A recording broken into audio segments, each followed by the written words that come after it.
दोस्तों, आपने अनेक पाखंडी बाबाओं और पुजारियों के बारे में सुना होगा। आज हम जिस केस के बारे में आपको बताएंगे, यह सच्ची घटना साई कृष्ण नामक पुजारी की है, जिसने अनेक बाबाओं और पुजारियों के साथ साथ रिश्तों को भी शर्मसार कर दिया। इस चैनल पर हम आप लोगों को समाज में घटने वाली घटनाओं को कहानियों के रूप में बताते हैं। ऐसी अनेक तरह की सच्ची घटनाओं से रूबरू होने के लिए हमारे अपने चैनल को सब्सक्राइब जरूर कर लीजिएगा। आइए जानते हैं आज की कहानी को सिलसिलेवार तरीके से।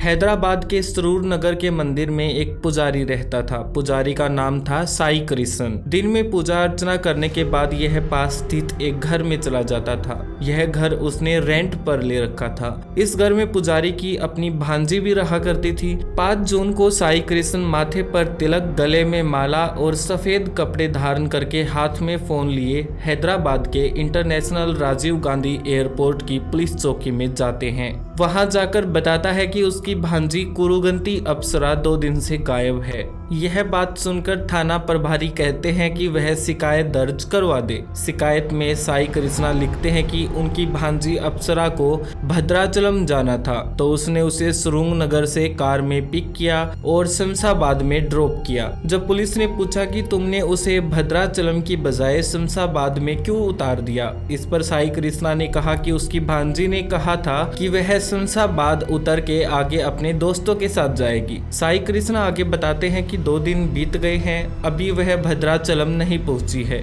साई कृष्णा ने पुलिस स्टेशन से अपनी बहन के पास फोन करके भी पूछा, लेकिन अप्सरा घर नहीं पहुंची थी। पुलिस साई कृष्णा के साथ अप्सरा को ढूंढने निकल पड़ती है। पुलिस सबसे पहले सरूर नगर लेकर जाती है, जहां से साई कृष्णा ने उसे गाड़ी में बैठाया था। इसके बाद पुलिस साई कृष्णा के साथ वहां जाती है जहां उसने गाड़ी से उतारा था। पुलिस ने जगह की निशानदेही कर ली थी। सरूर नगर से शमशाबाद की दूरी 20-25 किलोमीटर की है। पुलिस अपनी जांच आगे बढ़ाती है।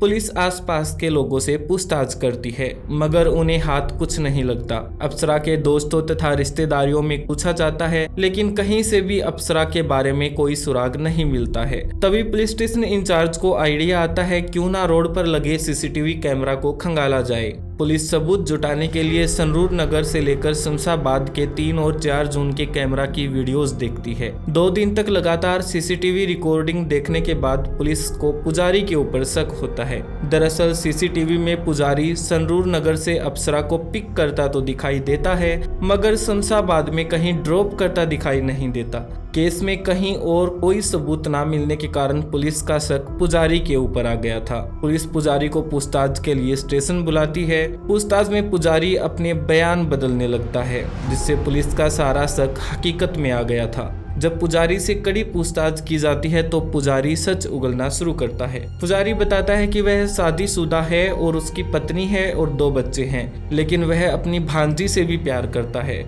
कई सालों से दोनों साथ में रह रहे थे, जबकि इस बारे में उसकी बहन को कोई जानकारी नहीं थी। अप्सरा लगातार 1 साल से शादी का दबाव बना रही थी। वह चाहती थी कि पुजारी अपने बच्चों और पत्नी को छोड़ दे और उसके साथ रहने लग जाए। पुजारी बताता है कि उसने कई बार उसे समझाया, मगर उसने एक भी बात नहीं मानी। आखिरी बार 3 जून को उसने अप्सरा को गाड़ी में बैठाया और जंगलों की तरफ ले गया। साई कृष्णा ने अप्सरा को फिर से समझाने की कोशिश की, मगर अप्सरा ने कोई बात नहीं मानी। अप्सरा अपनी माँ को सब बता देती।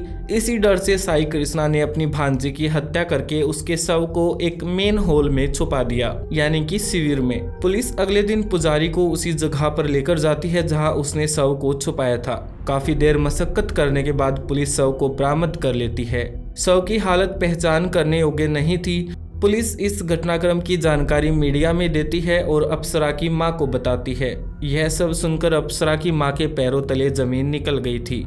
एक तो उसने अपनी लड़की खो दी, ऊपर से अपने भाई को, और उन दोनों के रिश्ते के बारे में सुनकर वह वही बेहोश होकर गिर जाती है।